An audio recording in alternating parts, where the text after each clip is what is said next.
7h. On est le vendredi 10 août 2018. J'ai avec moi Jean-Étienne Dorsan. Bonjour. Bonjour Jean-Numa et bonjour à tout le monde. Bienvenue à cette nouvelle édition de Nos Nouvelles. Vous écoutez le 102.3 FM Radio Centre-Ville à Montréal. Nous sommes également en direct sur Facebook et en direct sur notre site internet intexto.ca. Nous serons en différé sur WhatsApp et YouTube. Mais aussi, nous passerons en direct sur plusieurs réseaux Nord-Ouest, DJ Slim, Montréal Pluriel, et plusieurs groupes, plus d'une trentaine de groupes qui acceptent de partager cette émission tous les jours, ce qui vous permet d'être informé tous les jours de ce qui se passe ici à Montréal et en Haïti. Alors, ici à Montréal, justement, à Montréal-Nord, d'où nous émettons, on va parler encore de Freddy Villanueva. Hier, 9 août, c'était le 10e anniversaire de sa mort. Ouais. Et vraiment, il y a eu une cérémonie haute en émotion hier au parc Henri Bourassa, attenant à la Maison culturelle et communautaire. Il y avait du monde, il y avait quelques politiciens, il y avait même une conseillère de l'arrondissement de Montréal-Nord. Vous allez pouvoir l'entendre. Et il y avait Amir Kadir et plusieurs représentants de Québec solidaire, des représentants du député Emmanuel Dubourg. Il y avait du monde, là, je vous le dis. Et on a réussi à obtenir une courte déclaration de l'avocat qui était au dossier, Alain Arsenault. Vous allez en savoir davantage tantôt. Absolument. Et en Haïti? Le président de la Chambre des députés, Gary Bodo Jean-Numa, ne va pas par quatre chemins. Pour lui, il n'y a pas moyen que Jean-Henri Séan, le Premier ministre désigné, puisse obtenir un vote de confiance sans une négociation avec les partis politiques représentés. On revient à la case départ. Définitivement. C'est le même amour, comme dirait l'autre. Hein? Absolument. Comment il le justifie? Pourquoi? Comment ça va se passer? Il dit qu'il veut, en tout cas lui, il ne va pas s'impliquer directement, mais il a besoin de construire, pour répéter ses propres mots, des routes à Delma. Waouh! Il n'est plus là pour légiférer, lui. Voilà, on va voir tout ça dans les détails. OK. Et écoutez, il faut dire aussi en Haïti, toujours dans le même chapitre, il y a Ronald Etienne, le député de Pestel, qui fait partie de APH, le groupe majoritaire, qui se dit être prêt à voter en faveur de Jean-Henri Séan. C'est déjà bon signe? La tendance commence à se dégager. Oui, un peu. Il faut dire aussi qu'il y a une coalition d'associations de femmes en Haïti qui d'abord critique le fait qu'il n'y a pas eu des noms de femmes dans les négociations pour la désignation du Premier ministre. Mais surtout, ils demandent de garder en poste Eunice Innocent. De l'OPL. Oui, l'une des anciennes ministres démissionnaires actuellement. Donc, et l'OPL n'a pas trop l'air de s'opposer à une participation au prochain gouvernement non plus. Bon, bref. Absolument. Voilà pour le décor. Il faut juste rester jusqu'à la fin avec nous. Et puis François va nous retrouver un peu plus tard pour les commentaires sur l'immigration.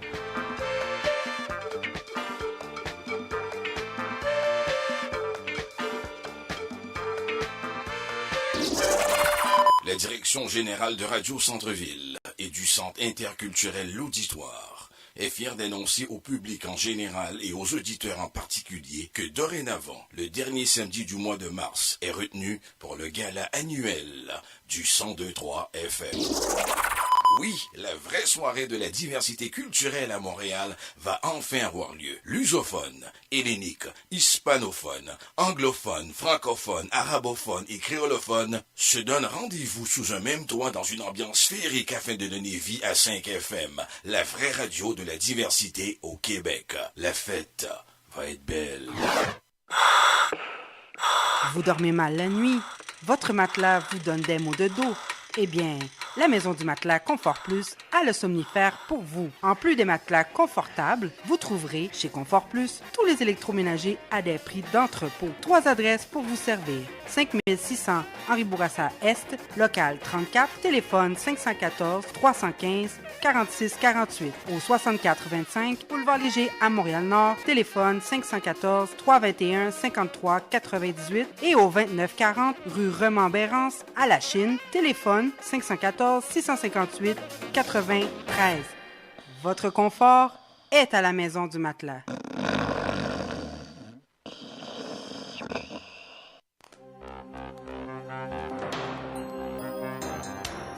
S'il vous Prenez note. Pour Longueuil et environ, la Unitransfert informe son aimable clientèle que ses services sont disponibles chez les agents autorisés suivants. Buanderie Magie au 5486 rue Orchard, coin Grande Allée, et Coiffure Élégance Plus au 575 boulevard Sainte-Foy, coin Notre-Dame. Unitransfert chaque jour, plus proche de vous. Un choix sûr pour vos transferts d'argent et de minutes vers Haïti. Info 514 852 86 48.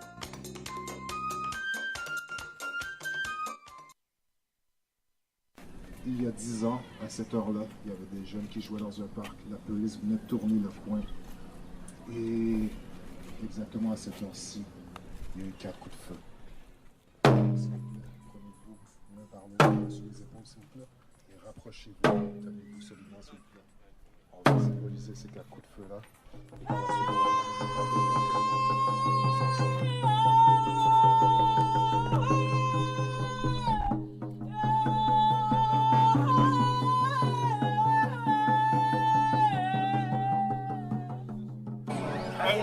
on peut se contrôler. Comment vous m'avez dit ça, Maître Arsenault? On n'a pas fait justice à Freddy Villanueva. Comment ça? C'est tout. Comment ça, on n'a pas fait justice? Non, là, vous faites le travail des journalistes que je ne voulais pas. Ça fait 10 ans, on en a Voilà. Ça, c'est Alain Arsenault, qui était avocat dans ce dossier, voilà 10 ans.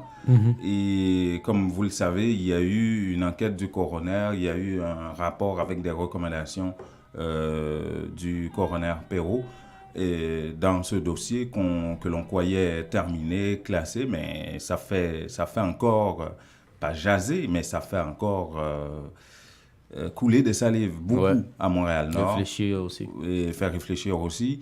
Et après la conférence de presse en début de semaine, hier, ça a été la cérémonie pour marquer le 10e anniversaire, justement, du décès de Freddy Villanueva. Et l'avocat qui était au dossier, Alain Arsenault, vous l'avez entendu, estime qu'on n'a pas fait justice, finalement, à Freddy Villanueva. Mais avant vraiment d'avancer, Jean-Emma, est-ce que tu pourrais pas rappeler c'était quoi l'affaire, justement? Qu'est-ce qui s'est arrivé il y a 10 ans?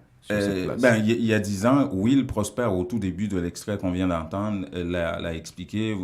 Voilà, 10 ans, autour de 5 heures de l'après-midi, un 9 août, il y avait des jeunes, dont Freddy Villanueva et son frère, et d'autres jeunes qui jouaient au parc. Et eux autres, ils jouaient au dé, comme on appelle. Vous allez entendre justement Jonathan Duguay qui parlait de ça, qui était un intervenant sur le plan auprès des jeunes à Montréal-Nord. Et voilà, ça s'est terminé. La police voulait arrêter le frère de Freddy Villanueva. Lui, il est intervenu pour défendre son frère. Et c'est à ce moment-là qu'il a reçu 4 balles tirées des policiers, de 2 policiers qui étaient sur place. Et ça s'est passé au parc Henri Bourassa, en arrière justement de la maison culturelle et communautaire.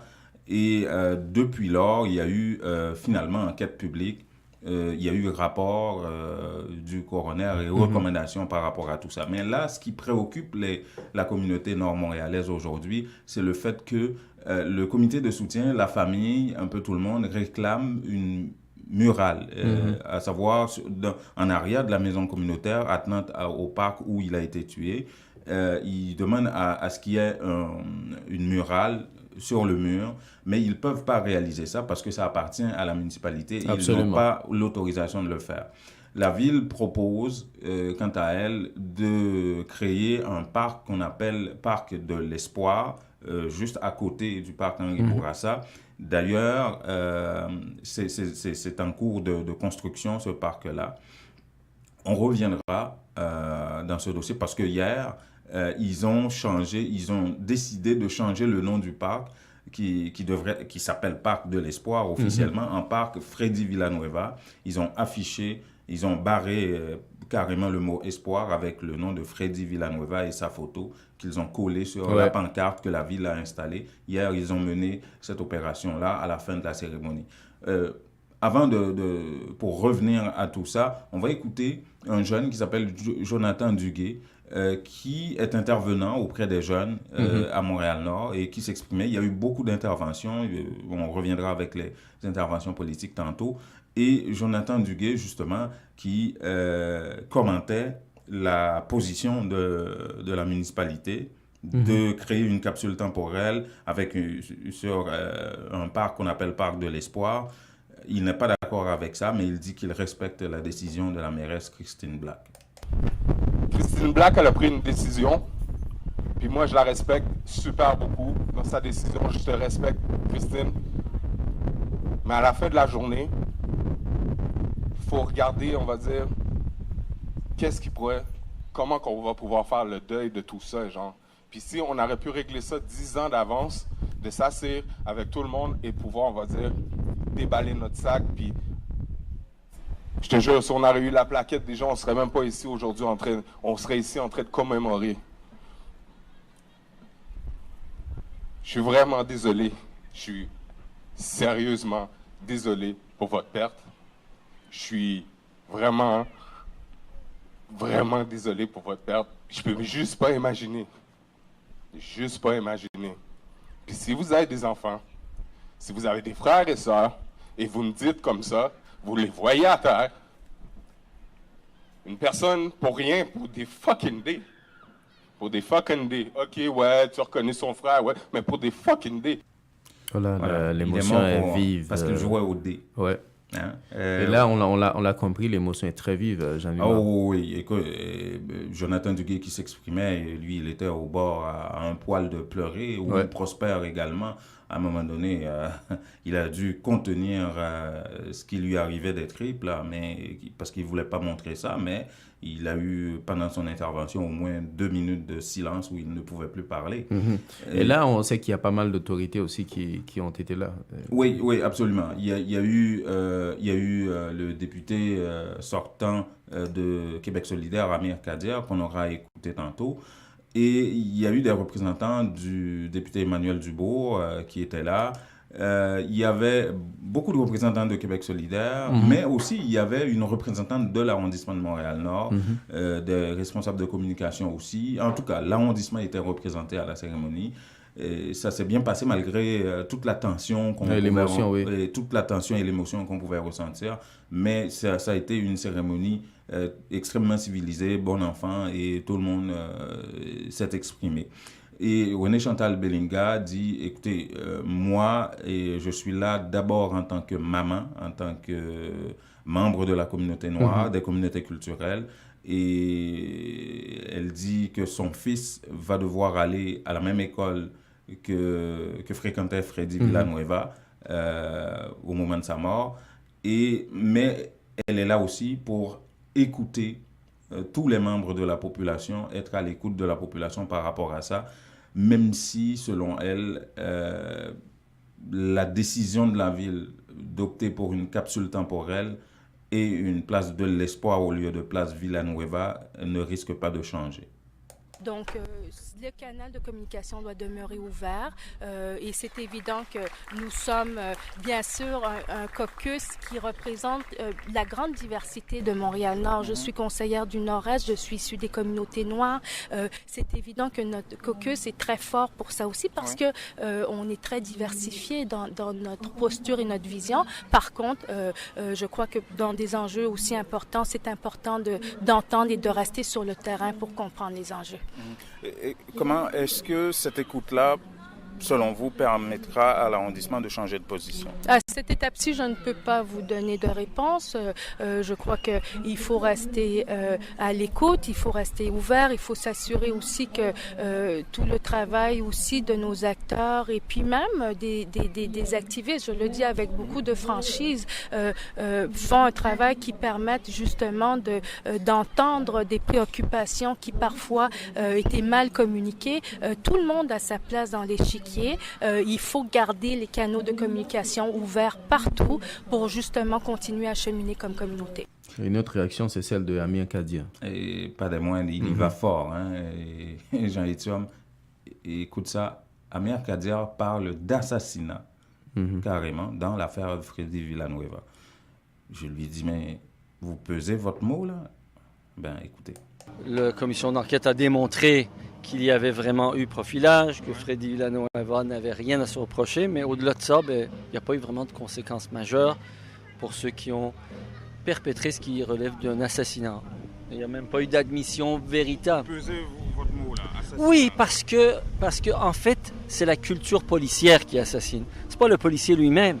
C'est la commande qui lui vient que pour neutraliser quelqu'un, il faut tirer dans ce qu'ils appellent, je me rappelle plus comment ils appellent ça, dans le box. Ouais. Donc, on tire pour tuer. Et on en a eu encore un exemple il n'y a pas longtemps, il y a 7 ou 8 mois, ce type qui était en détresse dans le quartier Centre-Sud et qui demandait de l'aide et qu'on a assassiné. C'est pas parce que c'est un policier que c'est pas un assassinat. Pourquoi? Le policier, on lui a dit, il faut qu'il fasse ça. Et cette culture-là, il faut le remettre en question. Le premier obstacle majeur, c'est qu'encore aujourd'hui, trop de politiciens, de responsables politiques pensent que c'est aux policiers de décider.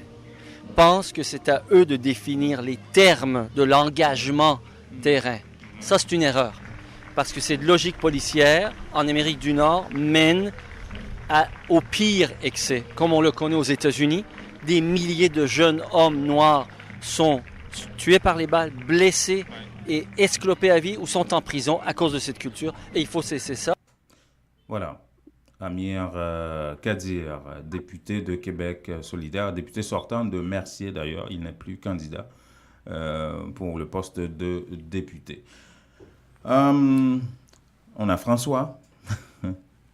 Oui, bonjour Jean-Numa, bonjour Jean-Tom. Bonjour François, il fait soleil, pas dans ton cœur cette fois, dehors aussi. François, bonjour et bienvenue. Toujours. Oui, mais, toujours soleil. Ouais, une chance que c'est pas seulement dans ton cœur, parce que tout le monde n'est pas dans ton cœur. Exactement. Et j'espère que tout le monde va bien. Oui, surtout qu'on est vendredi. Oui, on est vendredi, Dieu merci. Alors, ce qui arrive, c'est que aujourd'hui, on va parler de service. Ouais. Mais il y a deux petites informations que j'aimerais partager avec nos auditeurs. Écoute, nos auditeurs prennent ça comme des petits bonbons, là, ces informations sur l'immigration. Allô, François? Où est-ce qu'il est, François? Oui, Janima. Ah il est quand même tôt pour qu'elle t'appelle, là. Non, ok, là, je suis là. D'accord. Oui, alors disons donc, Janima, c'est que la première, ça concerne encore notre ami Donald Trump. Ouais. Hier, c'est un cas, je dirais, insolite. C'est quoi ça? Une famille qui fait une demande d'asile. Ouais. Son dossier est en cours, c'est-à-dire... Il va falloir peut-être qu'on appelle. Oui, ça va, François? Son dossier est en cours, oui, on t'écoute. Oui, son dossier est en cours. Le juge a donné une date pour... Il a donné une date pour... en continuation, comme on dit dans le langage juridique. Savez-vous que le ministre de la Justice, savez-vous qu'on a déporté cette famille alors que son dossier était en cours? C'est incroyable. Ouais. Et il y a un juge qui a recommandé qu'on rapatrie, qu'on ramène cette famille aux États-Unis. Oui. Ouais.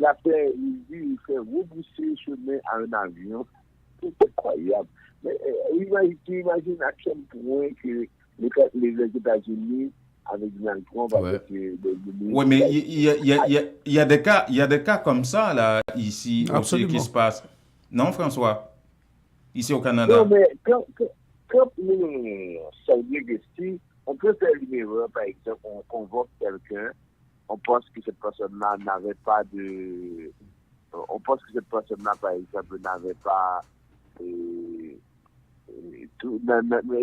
était en situation de déportation, on convoque la personne d'abord, mais une fois qu'on constate que cette personne-là a encore un processus en cours, on enlève la possibilité de considération humanitaire. Quelqu'un peut avoir une demande de considération humanitaire, la loi dit que ça ne protège pas la personne en attendant. Mais ça, on parle d'une demande d'asile. L'audience n'est pas encore terminée. On a déjà déporté cette personne-là et le juge de Washington a ordonné au ministre de la Justice de faire retourner l'avion.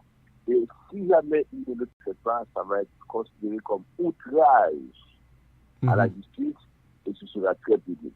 Mais bon, je voulais partager ça avec les gens pour montrer que le climat est malsain. C'est ça. Et puis, l'autre nouvelle avant de passer au service, c'est que les réfugiés qui sont logés dans 2 collèges de Toronto, maintenant ils sont rendus à l'hôtel. À l'hôtel? À l'hôtel, on n'a pas pu trouver des espaces. Vous voyez comment en Ontario, ce gouvernement-là Oh là. Je te le dis, François, j'aimerais pas être à la place de ces gens-là. Ils vont vivre l'enfer. Ben oui, ils sont à l'hôtel.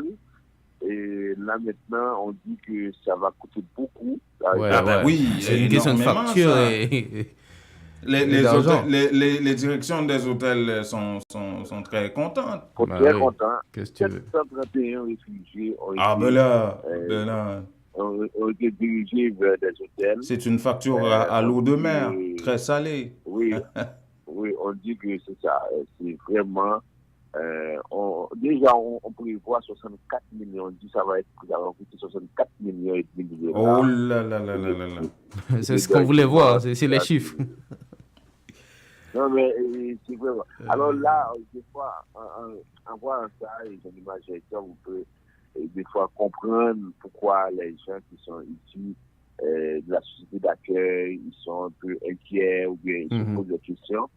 On dit qu'il y a beaucoup d'églises qui pourraient recevoir les gens à Toronto. Il y a aussi d'autres espaces qui sont inoccupés que la ville pourrait aménager en refuge temporaire. Il y a d'autres villes qui pourraient les accueillir, mais on voit de façon très systématique, on ne fait aucun effort pour permettre à ces gens-là de pouvoir trouver un logement. Et c'est très pénible, là. C'est très pénible. C'est clair, parce qu'il y a des millions qu'on va réclamer, donc il faut qu'on puisse aussi les justifier clairement. Et là, maintenant, on va montrer, et surtout, on donne des chiffres pour écrire, comme on dit au Québec, les gens, pour dire, vous voyez, on a pris 64 millions de votre argent, et c'est avec ça qu'on va payer des illégaux. C'est le tableau de somme qui est triste. Bon. Alors, je voulais partager cette nouvelle avec les gens avant la fin de la semaine. Bon. Maintenant, au niveau des services, je rappelle que Vision Max Service a son bureau sur Jean-Talon et est prêt à vous recevoir, à vous offrir des services de qualité, de proximité, des services personnalisés. Si jamais vous avez un besoin ou bien si jamais vous connaissez des personnes qui ont des besoins ou bien vous avez des parents à l'étranger, vous voulez les aider. Parce que souvent, c'est ce que les gens me disent, ils s'approchent de la retraite, alors ils ne peuvent pas continuer à envoyer de l'argent à des parents. Au moins, ils voudraient faire venir quelqu'un pour prendre en charge la famille. Alors, on vous comprend et c'est pourquoi souvent on essaie de trouver des solutions. C'est sûr que ce n'est pas avec le visa de visiteur que vous pouvez régler ces choses-là. Le visa de visiteur reste et demeure une possibilité offerte par le gouvernement canadien pour visiter et non pas pour rester. Alors, vous faites attention quand vous avez le visa de visiteur. Et plus la situation est difficile, plus vous devez vraiment faire attention avant de décider de rester au pays. Parce que ce qui arrive, c'est que si maintenant vous faites une demande et que ça n'aboutit pas, on voit comment dans 2-3 mois, on vous demande de quitter le pays. Alors, je pense qu'on devrait, par exemple, utiliser ou bien voir l'exemple de la communauté saoudienne. Même si on n'est pas d'accord avec ce qu'ils font là maintenant, mais on voit comment c'est une communauté unie, j'ai l'image d'un job. Regardez, les autorités ont demandé aux étudiants de quitter. La plupart des étudiants ont déjà quitté. On a demandé aux médecins de quitter. On a demandé aux patients de quitter. Alors, c'est sûr que c'est exagéré, mais ce que ça veut dire également, ça veut dire qu'il y a un leadership, il y a un groupe qu'on respecte, et avec ça maintenant, on suit un exemple. Alors, moi souvent je me dis, on devrait avoir de telles directives avec les gens qui arrivent, par exemple, pour les demandes d'asile. On devrait pouvoir dire aux gens, ce n'est pas le moment de faire des demandes d'asile comme ça, comme cela s'est passé aux États-Unis. on devrait avoir des indications pour leur dire que oui, c'est pas le moment, non, ce n'est pas le moment, mais malheureusement, ça ne se fait pas. Et c'est pourquoi on a souvent des cas. Hier, la chaîne de service hospitalier a confirmé qu'on est rendu à 500 déportations. Ouais. 500 déportations depuis, je pense, avril 2017. Ah ben. Alors, c'est beaucoup. Et pour les étudiants, on disait que oui, si vous avez des parents qui ont besoin de venir ici pour étudier, alors vous passez nous voir, on a plusieurs niveaux, primaires, secondaires. Ouais, il y a des places qui ont été libérées par des Saoudiens.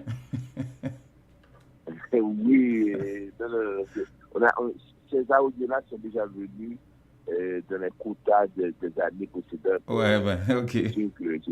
Exactement, oui. Alors, après ça, on a, au niveau de la carte de résidence permanente, je vois que des gens, jusqu'à présent, se font prendre à l'étranger parce que ces cartes-là sont expirées.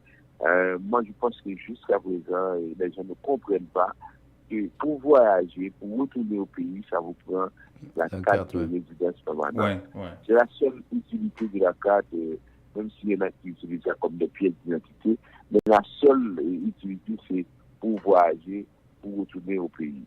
Alors, faites attention, parce que pendant la période des vacances, c'est la même chose. Encore un conseil qu'on leur donne aussi pour les fouilles des téléphones. Ça veut dire parce que maintenant, j'ai beaucoup de clients qui m'en ont parlé. Ça se fait vraiment systématique, peut-être. Plus régulière, de façon plus régulière. Oui, de façon régulière, parce qu'on a l'impression que les gens, avec le téléphone, transportent des vidéos, Mettons, on parle de moins en moins de l'État islamique où les gens avaient des photos, des vidéos de l'État islamique et incitant les gens à la violence. Mais maintenant, on recherche des choses qui ont rapport au sexe, à la pornographie, des choses comme ça. Évitez ça parce que c'est pas intéressant avec ça. Après ça, pour les demandes de résidence permanente, travail qualifié, Québec ou bien André-Ouest. Justement, est-ce que les formulaires sont disponibles, François? Je n'ai pas vérifié hier, mais ce n'était pas encore disponible avant hier. Ouais. Alors, c'est parce que j'ai l'impression qu'on donne la possibilité aux gens également de s'assurer qu'ils ont déjà le test des Français.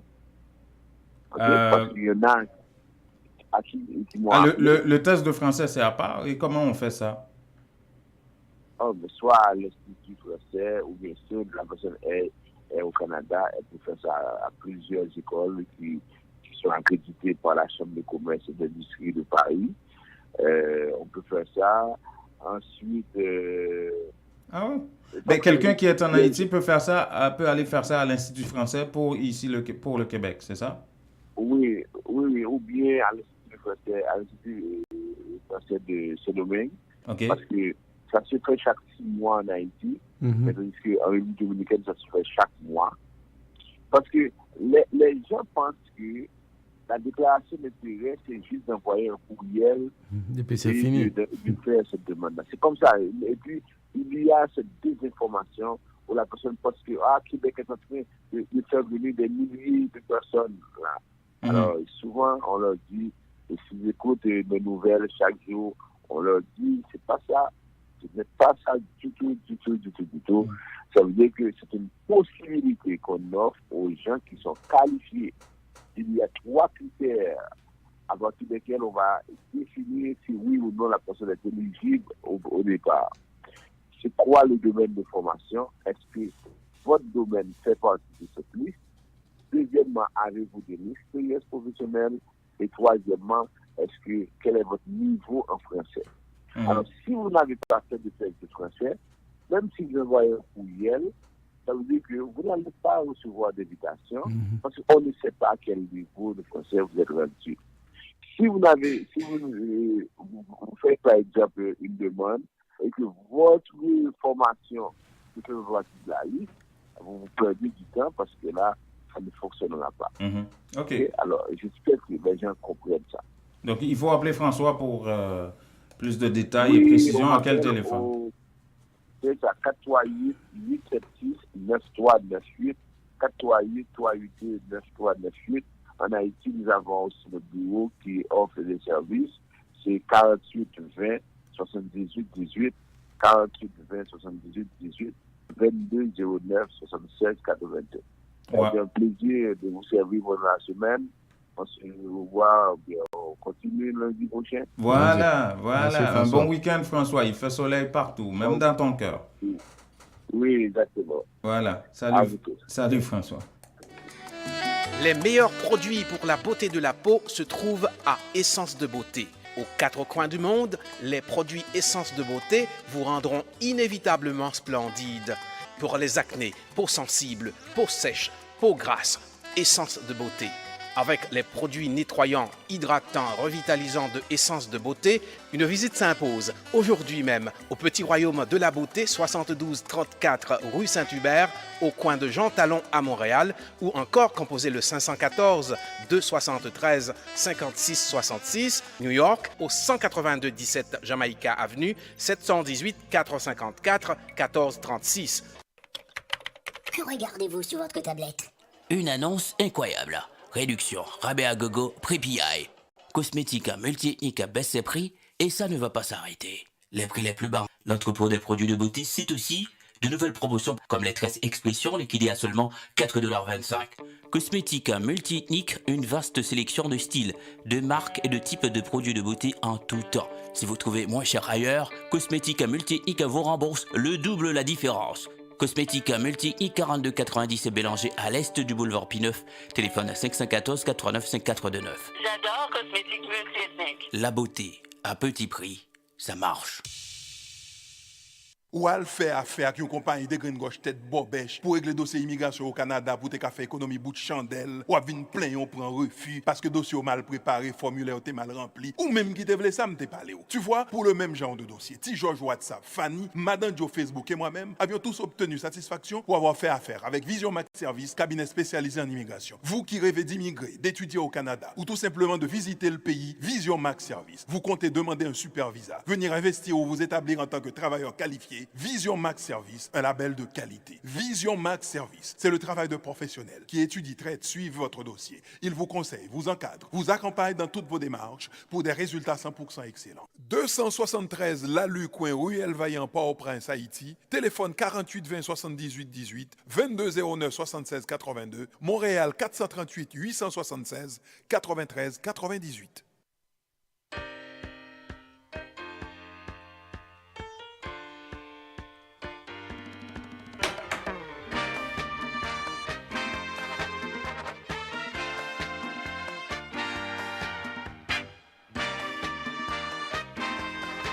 7h33. Vous écoutez le 102.3 FM, Radio Centre-Ville à Montréal. Et c'est le magazine Nos Nouvelles apporté par intexto.ca. Vous pouvez nous écouter à partir de ce site aussi, mais aussi en direct sur Facebook, à travers plusieurs réseaux sur notre page, les pages de Montréal Pluriel, Réseau Nord-Ouest Nouvelle PAM, et DJ Slim et beaucoup de groupes Facebook qui acceptent de partager cette émission, Média Mosaïque, qui collabore avec nous aussi. Et merci à tout ce beau monde-là et qui vous permet d'être touché par, d'être informé avec Intexto, intexto.ca. Les nouvelles d'Haïti. Ben, on l'avait dit au début, Jean-Numa Goudou, écoutez, Gary Bodo, le président de la Chambre des députés... Là, ça niaise plus. Hein? Non, oui, c'est assez clair. Écoutez, il n'y a pas moyen, selon lui, pour que M. Seyan, le Premier ministre désigné, puisse obtenir un vote qu'on puisse accepter de confiance, ouais. De confiance. Ça a l'air qu'il veut construire des routes à Delma. Oui, il l'a dit clairement. Et c'est pas, moi, je ne suis pas un commerçant, je fais de la politique et j'ai besoin de construire des routes à Delma, dans ma commune. Il faut que le Premier ministre désigné puisse négocier avec les partis politiques représentés à la Chambre des députés. On est où finalement là? Avec des petites nuances, on va le voir. Ouais. Calme-toi un peu à la fin de l'émission. Ouais, mais écoutons d'abord. J'ai tendance à m'exciter avec ça. Oui, écoutons M. Bodo qui va nous expliquer comment il voit tout ça. Moi-même, tout le monde connaît, je ne suis pas appelé pour négocier. nous sortis dans un parti politique, il est coordonnateur national. Le parti politique là instruit déjà pour aller chercher pouvoir pour le porter bas nous. Il y a l'autre parti politique qui là, instruit déjà pour aller chercher pouvoir pour le porter dans le parti politique. Donc, faut que Jean Risséen les discuter avec les partis politiques représentés au Parlement. Garibodo besoin de pouvoir pour le faire route Delma. Garibodo besoin de pouvoir pour le travail pour le peuple haïtien. Bon, je ne vais pas quitter le pouvoir. Donc, je ne vais pas croire que le Premier ministre a mettre dans la tête, il descend là, puis acheter qu'à voter, le bouclier va voter, à voter, etc. Et puis, pas de discussion politique. Ça qui arrive, discussion politique la faite, il fait sous projet, il n'est pas fait sous pouvoir. Donc, ça qui arrive, discussion politique la faite, il fait sur l'organisation des élections, il n'est pas fait sous pouvoir. Mais quand même, il faut une discussion qui est claire. Donc, si il y a bypassé, si le Premier ministre a tombé, il a tombé. Donc, mais il n'y a aucun monde qui a pris menace dans le monde. Nous-mêmes, nous sommes des hommes politiques, nous ne sommes pas commerçants, c'est politique nous fait. Donc, nous avons fait politique au profit de la population. Voilà, qui veut l'entendre, Garibodo est très clair. Écoutez, il faut que les choses soient claires dans la tête du Premier ministre désigné. Et là, il n'y a pas de d'acquis, là. Non, c'est clair, c'est clair. Il le dit dès le début de l'extrait. Moi, je dis ce que je pense et puis... j'ai pas ma langue dans ma poche, c'est comme clair. il disait. Et là, il a fait une autre déclaration assez... oui, là, il justifie un peu tout ça. Il dit qu'il appelle ça la coalition politique parce que justement, pour que le Premier ministre désigné puisse avoir un vote de confiance, ça prend... Parce qu'il n'y a pas de majorité réelle pour un parti politique à la Chambre de base. Ouais. Il faut que ça prenne des coalitions politiques qui puissent voter en sa faveur. Et pour lui, c'est une démarche logique. Il va expliquer tout ça dans un autre extrait. La coalition politique, son bagage qui est légal. Donc, si on me dit, Premier ministre Jean Risséen, la vine là, nos gouvernements, la préserver dans mon série de secteurs qui ont intérêt la vine là, Premier ministre tombé déjà. Si on me dit Jean Risséen, on fait un gouvernement d'union nationale avec tous les partis politiques représentés au Parlement, ainsi que des hommes et des femmes compétents, crédibles, honnêtes de la société civile, laisse ça, Jean Risséen, prend le Premier ministre. Donc, je dis, pendant qu'on a parlé à là, il y a deux votes dans le Parlement, soit le tomber ou bien le passer. Nous-mêmes, nous là, pour nous accompagner ensemble des secteurs de la vie nationale, et ça fait nous plaisir qu'il y ait des gens qui ont des critiques par rapport avec des parlementaires. Donc, apparemment, il n'a pas trop peur de critiques des gens qui pensent que le Parlement bouffe beaucoup d'argent et on ne sait pas trop pourquoi. Il a précisé de façon. Mais c'est maintenant que ça va pleuvoir, hein, les critiques. C'est clair. Après sa première déclaration, disons. Absolument. Qu'il a l'intention, qu'il veut construire des routes à Delma. Wow. Yeah. Ça, je te dirais, là, c'est choquant. Si tu pourrais c'est choquant d'entendre ça de la bouche d'un président de la Chambre des députés. Si tu pourrais juste attendre les commentaires, on serait très ravis. Mais c'est...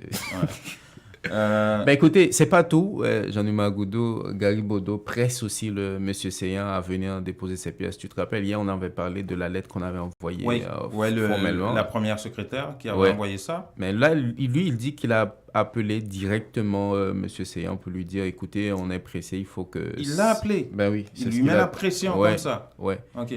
Ça, nous pressons nous-mêmes, nous avons arrivé peut-être épisode ça, son épisode qui était qu'à finir semaine ça ou bien semaine prochaine, pour nous capables de tourner l'autre page, pour nous capables de réfléchir sur des autres dossiers de préoccupation nationale. Fois ça, on a bien pour nous CV, toute ministre, 48 heures avant nous faire séance, nous pas peur aucune surprise, on va le voir des ministres là, après attendez, ils vont pas respecter les normes constitutionnelles. Donc j'espère que le Premier ministre nommé l'a fait diligence pour le porter pièces au niveau de la Chambre des députés, au niveau du Parlement, et nous sommes là pour travailler au bénéfice de la population, tout en respectant les dispositions constitutionnelles. On espère bien. Oui. Maintenant, ça, c'est les points de vue du président de la Chambre des députés, qui est le président d'une assemblée souveraine. C'est pas lui qui va tenir par les oreilles les députés pour leur dire, écoutez, vous devriez aller à droite, à gauche, faites-moi ci. Faites-moi ci, faites-moi ça. Non, c'est pas comme ça que ça marche, là. Ben, c'est clair. Ouais. Mais là, on commence aussi à avoir une certaine tendance. Il y a des députés, comme Garibodo a été très clair par rapport à sa position, il y a des députés aussi qui sont clairs par rapport à comment ils vont voter. C'est le cas de Ronald Etienne, député de Pestel. Il est aussi membre de l'APH. Il dit que personnellement, il est prêt à voter en faveur de la politique. L'APH, c'est le bloc majoritaire. Absolument. Mais il précise aussi que l'APH n'a pas encore une position retenu officiel, mais lui, il est prêt à voter en faveur de Jean Ricien. Il va expliquer pourquoi. Au niveau du consortium, on sait que n'a pas payé durant que pas aucun problème qui est capable d'aller à l'encontre de la Constitution. Je dis, c'est permettre à l'État haïtien de fonctionner dans l'intérêt de la population. Dans la VH, on considère peut-être plusieurs courants. Parce que je fais partie d'un courant qui pensait que normalement, le pays a besoin de sortir, le pays a besoin de libérer, et que normalement, pas aucun barrage que nous pouvons faire pour que l'État continue à fonctionner. Nous avons déjà perdu trop de temps déjà, et que normalement, si pas des embûches au niveau exigence constitutionnelle pour que ou bien un PM, ou bien tout, et des ministres qui viennent composer le gouvernement, pour pas gagner aucun problème, je pense que de tendance dans la VH, nous constituer, disons, en majorité dans la VH, qui, où elle comme ça, et qui déjà paraît pour permettre, si pas gain embûche, si pas gain problème au niveau de la Constitution, pour tout le monde qui va composer le gouvernement, et que nous avons protégé pour nous permettre un déblocage du véhicule. Alors, c'est plus clair à la fin. Il dit qu'il y a une majorité qui serait prête à voter monsieur. Oui, sauf que... Il a déplaise à Gary Bodo. Absolument. Sauf que c'est, comme on a précisé, je ne pense pas qu'il a la responsabilité d'annoncer ça officiellement. On va attendre comment ça va se il donne une tendance au sein de son bloc. Alors, il y a une coalition de femmes, d'organisations de femmes venant des 10 départements du pays qui s'est réunie. Et pour dire quoi? Écoutez, on n'est pas content parce que justement, il n'y a pas eu de nom de femmes dans la négociation pour la désignation du Premier ministre actuellement. Mais on souhaite vraiment qu'on puisse garder Ces femmes-là souhaitent rattraper le temps perdu. Absolument. Et il demande vraiment si on peut garder l'ancienne ministre, la ministre démissionnaire des conditions féminines et aux droits de la femme, Mme Enid Innocent de l'OPL. On va les écouter. C'est une grosse acte de violence qu'ils ont fait sous nous. C'est une grosse soufflette démocratie à prendre parce que ils ont dû compter sous nous. C'est ça, maman, loi pays a dit. Nous souhaitons ça, pas jamais répéter encore et nous pas tolérer. Dans nos 4 garçons qui sortent dans la négociation, notre Jean-Henri Seyan était comme Premier ministre nommé. Nous prenons note parce que faut que le pays a avancé. Cependant, ça t'est passé pour nous là, pas passé pour Joudlan. N'a dit président à Premier ministre nommé, nous pas négocier un nid innocent dans tête ministre des femmes. Voilà. Le message est clair à qui veut l'entendre. Bon. Ben, Jean-Numa, une information assez importante en Haïti, c'est par rapport, tu sais, il y a pas mal de problèmes économiques dans le pays et surtout le problème de... Dédollarisation. Voilà. C'est ce phénomène-là. Oui, c'est ça, justement. Ce qui est arrivé, c'est qu'en mars dernier, si tu te rappelles, les autorités haïtiennes avaient décidé que toutes les transactions commerciales en Haïti soient libellées en gold. Ouais. Mais ce n'est pas le cas. Ce n'est pas le cas un peu partout, à Port-au-Prince, à Pétionville. Les gens continuent non seulement à faire les transactions... Donc l'autorité de l'État n'est toujours pas de retour. Oui. Et là, imaginez-vous, non seulement ils ne font pas ça, ils ont leur propre taux. Et en plus, Diego Chal, qui a réalisé ce reportage qu'on va vous proposer, a rencontré des entreprises qui commençaient justement à appliquer cette loi. Mais au fil des temps, ils ont décidé de reprendre l'ancienne pratique, tout simplement. C'est quoi? Mais c'est quoi comme État? C'est totalement la faiblesse de l'État. Et puis, imagine, on comprend aussi, si toi, tu le fais comme entrepreneur et puis ton voisin, juste en face de toi, refuse de le faire, c'est pas dans ton intérêt. On va l'écouter sur le reportage. Les Haïtiens ne sont pas des Saoudiens. Hein. Ouais, de Diego Chal par rapport à tout ça. Il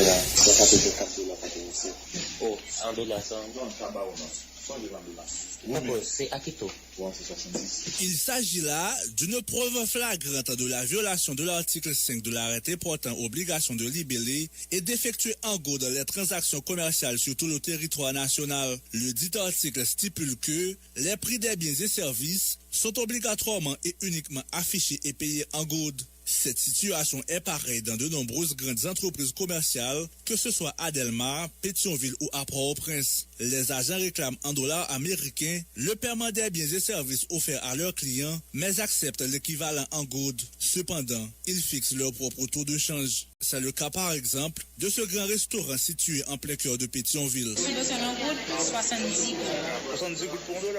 Même cas de figure dans les hôtels de luxe de la région métropolitaine de Port-au-Prince. À Tiojo et Pétionville, les prix sont fixés en dollars américains, mais ils acceptent l'équivalent en gourde à partir d'un taux supérieur à celui de la Banque centrale. $130, ça petit déjeuner, c'est 66 avec petit déjeuner. Au week-end. La semaine, combien il faut payer? $208. Qui taux nous pratiquer? On soit payé en gouttes, nous prenons à 66 gouttes. Une réalité qui exaspère au plus haut point cette quadragénaire rencontrée dans un grand magasin spécialisé dans la vente d'articles ménagers, de meubles, de matériel de bureau et d'objets pour enfants entre autres, lequel magasin est situé à proximité de la place Boyer. Elle demande aux autorités concernées de se hisser à la hauteur de leurs responsabilités. Ce n'est pas normal. On va acheter $1, l'arrivée au Douka, acheter en goutte et avec tout par eux, le système va beaucoup changer. Mais autant dire que BH pas ça, il va tenir compte de ça. Et si l'État a encore intervention, il fait sérieux sur ça pour respecter le monde, respecter tête pour montrer une autorité vraiment. Que vous mettez des agents chaque côté pour vérifier effectivement que non seulement en gourde, mais à qui un cas particulier a été observé durant ce travail. Un grand supermarché situé sur l'autoroute de Delmar qui avait décidé de libeller en gourde le prix de ses produits quelques semaines après l'adoption de cette mesure a récemment recommencé à libeller ses prix en dollars américains. Selon plus d'un, ce n'est pas la première décision prise par nos dirigeants qui n'est pas suivie d'effet, faute malheureusement de mesures devant contraindre tout un chacun de prendre l'État au sérieux. La direction générale de Radio Centre-Ville et du Centre interculturel L'Auditoire est fière d'annoncer au public en général et aux auditeurs en particulier que dorénavant, le dernier samedi du mois de mars est retenu pour le gala annuel du 102.3 FM. Oui, la vraie soirée de la diversité culturelle à Montréal va enfin avoir lieu. Lusophone, hellénique, hispanophone, anglophone, francophone, arabophone et créolophone se donnent rendez-vous sous un même toit dans une ambiance féerique afin de donner vie à 5 FM, la vraie radio de la diversité au Québec. La fête va être belle. Vous dormez mal la nuit? Votre matelas vous donne des maux de dos? Eh bien, la Maison du Matelas Confort Plus a le somnifère pour vous. En plus des matelas confortables, vous trouverez chez Confort Plus tous les électroménagers à des prix d'entrepôt. 3 adresses pour vous servir. 5600 Henri Bourassa Est, local 34, téléphone 514 315 46 48. Au 6425 Boulevard Léger à Montréal-Nord, téléphone 514 321 53 98. Et au 2940 rue Remembérance à La Chine, téléphone 514 658 93. Votre confort est à la Maison du Matelas.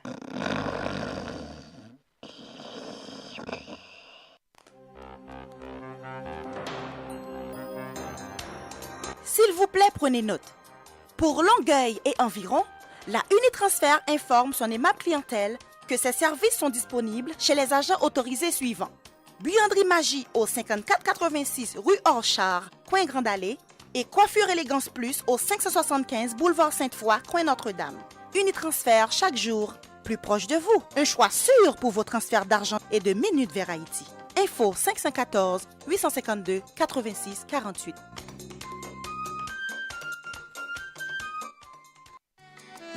Les meilleurs produits pour la beauté de la peau se trouvent à Essence de Beauté. Aux 4 coins du monde, les produits Essence de Beauté vous rendront inévitablement splendides. Pour les acnés, peau sensible, peau sèche, peau grasse, Essence de Beauté.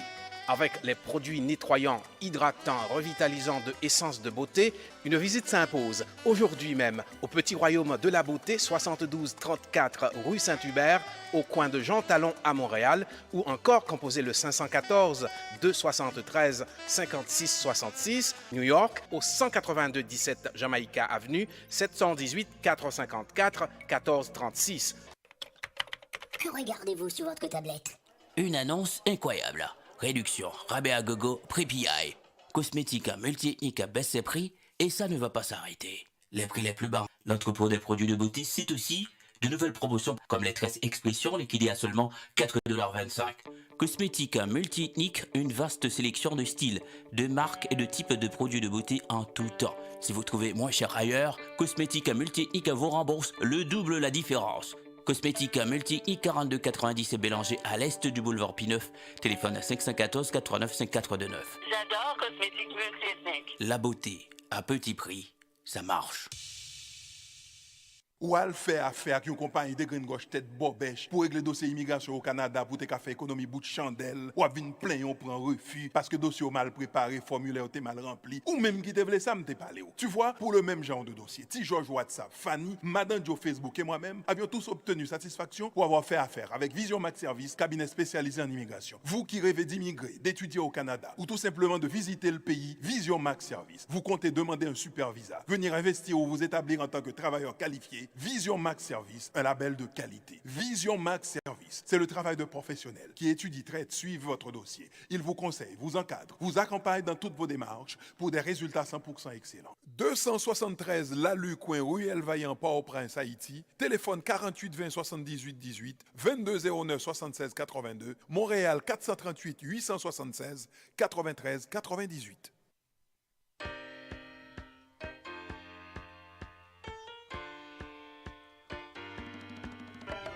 7h51 sur le 102.3 FM, Radio Centre-Ville à Montréal, le magazine Nos Nouvelles apporté par intexto.ca.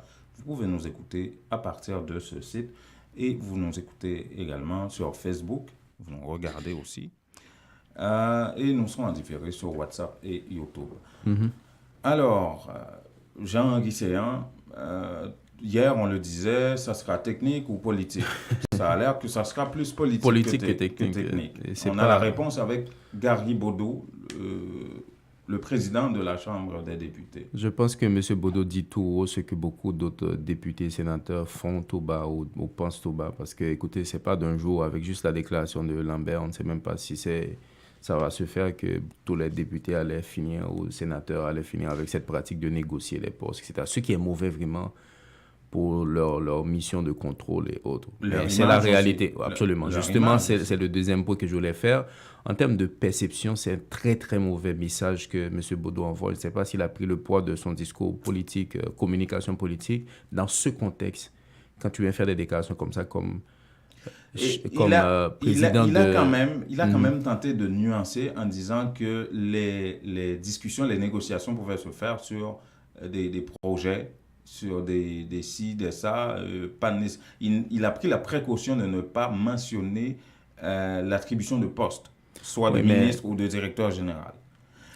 Mais son discours l'a trahi. Quand tu dis aussi que tu as besoin de négocier pour aller faire des routes, on ne comprend pas de quoi tu parles du tout.